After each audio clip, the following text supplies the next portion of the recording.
Assalamualaikum warahmatullahi wabarakatuh. Alhamdulillahirrabbilalamin. Wabihi nasta'inu ala umuri dunya waddin. Wassalatu wassalamu ala asyrafil anbiya'i wal mursalin Sayyidina Maulana Muhammadin. Amma ba'd. Yang saya hormati Ibu Kiati Sisyani, MSI Psikolog. Dan tak lupa yang saya banggakan, teman-teman kelas psikologi 2B kelompok 9, Sari Putri Suryani Alam, Riha Fitriana, Putri Ayu Yadi Polazami, selaku saya sendiri, untuk mempresentasikan mata kuliah dasar asesmen yang membahas tentang batasan asesmen psikologi, instrumen proses asesmen, menjaga hubungan profesional. Kita akan membahas tentang asesmen psikologi. Asesmen psikologi adalah proses mengumpulkan dan mengintegrasikan data-data psikologi yang bertujuan untuk melakukan evaluasi psikologis yang akan dicapai melalui penggunaan berbagai alat atau sarana dan prosedur pengukuran lain yang dirancangkan khusus.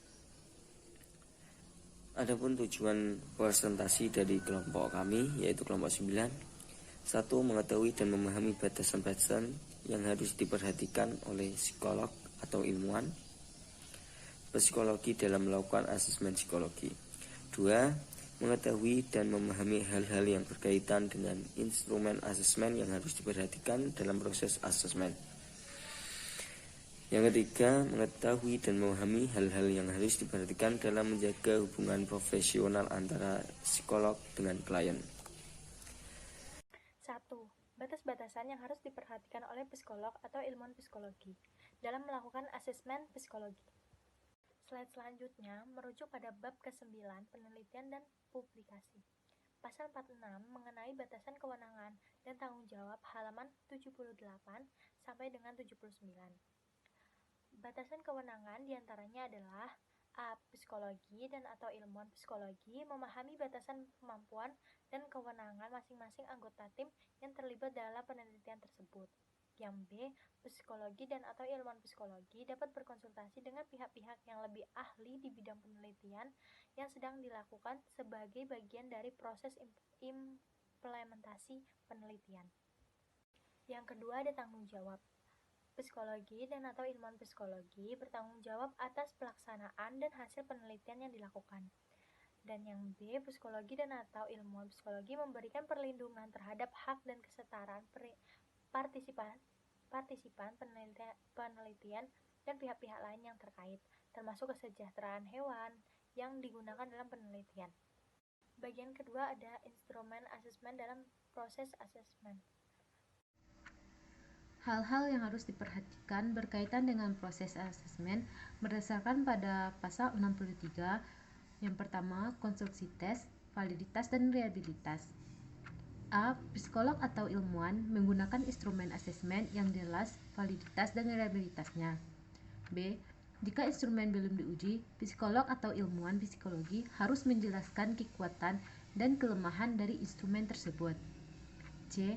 Psikolog atau ilmuwan psikologi mengembangkan instrumen terkait teknik asesmen yang harus menggunakan prosedur psikometri yang tepat, pengetahuan ilmiah terkini, dan profesional untuk desain tes, standarisasi, validasi, penyimpanan, dan penggunaan. Yang kedua, administrasi dan kategori tes. Administrasi asesmen psikologi adalah pedoman prinsip dasar yang harus dipatuhi dalam melakukan proses asesmen, termasuk proses observasi, wawancara, dan pelaksanaan psikodiagnostik. Yang ketiga, kategori alat tes dalam psikodiagnostik. Yang pertama, kategori A, tidak bersifat klinis dan tidak membutuhkan keahlian dalam melakukan administrasi dan interpretasi. Yang kedua, kategori B, tidak bersifat klinis, akan tetapi membutuhkan pengetahuan dan keahlian dalam administrasi dan interpretasi. Yang ketiga, kategori C, membutuhkan pengetahuan konstruksi tes dan prosedur untuk menggunakannya, dan didukung oleh pengetahuan dan pendidikan psikologi. Yang keempat, kategori D, membutuhkan pengetahuan konstruksi, tes dan prosedur tes yang didukung oleh pengetahuan dan pendidikan psikologi. Juga membutuhkan pemahaman testing yang didukung dengan pendidikan psikologi standar dengan pengalaman 1 tahun disupervisi oleh psikolog dalam menggunakan alat tersebut. Yang keempat, tes dan hasil tes yang kadaluarsa. Psikolog atau ilmuwan psikologi tidak mendasarkan keputusan asesmen, intervensi atau saran dari data hasil tes yang sudah kadaluarsa untuk digunakan pada saat sekarang. Kelima, asesmen yang dilakukan oleh orang yang tidak kompeten atau qualified. Asesmen psikologi perlu dilakukan oleh pihak-pihak yang memang berkualifikasi. Perlu dihindari untuk menggunakan orang atau pekerja yang tidak memiliki kualifikasi yang memadai. 3. Menjaga hubungan profesional dengan klien. Kata profesional kerap dihubungkan dengan adanya kode etik profesi atau aturan tertentu yang harus dipenuhi seseorang saat bekerja. Kode etik profesi adalah acuan perilaku perseorangan atau korporasi yang dianggap harus diikuti pelaku aktivitas profesional. Fungsi kode etik: 1. Melindungi keluhuran profesi. 2. Membantu memantau profesionalitas. 3. Jaminan keselamatan untuk masyarakat. Psikolog harus memahami dan menerapkan kode etik Himpunan Psikologi Indonesia sebagai pedoman dalam bersikap dan berperilaku, serta menjadi pegangan dalam menjalankan aktivitas profesinya. Seorang psikolog yang profesional selalu menaati aturan kode etik profesinya, sehingga hubungan profesional dapat tercipta. Menjaga hubungan profesional antara psikolog atau ilmuwan psikologi dengan klien diperlukan untuk memberikan jaminan keselamatan pada klien. Hal-hal yang perlu diperhatikan guna menjaga hubungan profesional antara psikolog atau ilmuwan psikolog dengan klien. Psikolog dan atau ilmuwan psikolog harus memperhatikan hal-hal di antaranya: 1. Memiliki kompetensi dengan menekankan tanggung jawab, kejujuran, batasan kompetensi, objektif, dan integritas. 2. Membangun adanya hubungan saling percaya, menyadari tanggung jawab profesional dan ilmiah terhadap pengguna layanan psikologi. 3. Menjunjung tinggi kode etik, peran dan kewajiban profesional, mengambil tanggung jawab, berupaya mengelola konflik kepentingan yang mengarah pada eksploitasi dan dampak buruk, dapat berkonsultasi, bekerja sama dan atau merujuk pada teman sejawat profesional lain.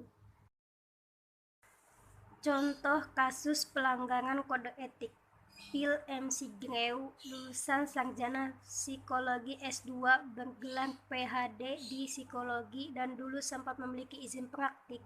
Atas dasar itulah ia mengatasnamakan dirinya seorang dokter dan bisa memberikan konseling dan praktik. Padahal ia belum memiliki izin praktek atau lisensi. Ia mengaku memberikan semacam konseling pada Britney Spears, seorang penyanyi terkenal, padahal Britney bukanlah pasien dan ia juga mempublikasikan pada media mengenai hasil konsultasinya bersama Britney. Diberitakan ia mungkin hanya mencari ketenaran. Sebenarnya 20 tahun yang lalu ia pernah memiliki lisensinya untuk praktek. Namun karena kasusnya yang memiliki affair dengan pasiennya, maka lisensi prakteknya tersebut dicabut. Ia menyangkal kasus tersebut. Ia menyatakan bahwa ia tidak memiliki hubungan khusus dengan pasiennya yang berumur 19 tahun tersebut. Ia hanya membantu dengan memberikan kerjaan saja.